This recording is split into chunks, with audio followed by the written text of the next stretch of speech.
My sister used her emotional trauma to get close to my husband. I was so upset at this point I immediately left and started tearing up in the other room. I was in the other room for around 10 minutes when I heard a loud sound in the living room, so I got up and went there. I could not believe what I saw.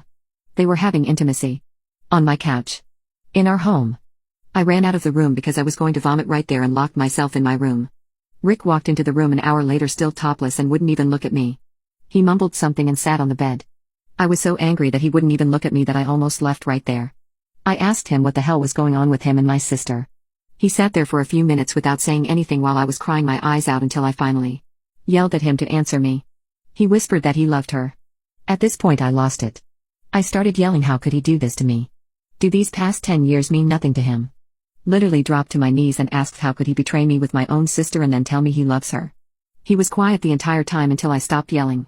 He said that he had been regretting not experimenting with other women before we got married and that he shouldn't have married the first girl he was with. I was stunned and asked if he ever even loved me. He said yes, but that after spending time with my sister he realized she is who he wants to be with. I had no words. I didn't have any clue what to say. All my life was falling apart in front of my eyes and I was scared.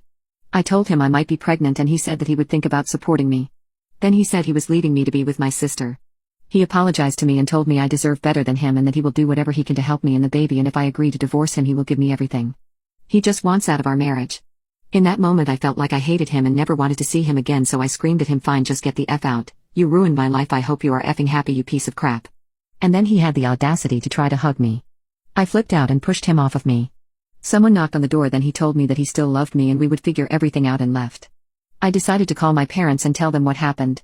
My mom dropped a bombshell on me that my sister told her that she had feelings for my husband and that she wanted to be with him. Why she didn't tell me this I have no clue, but I feel like everyone is against me.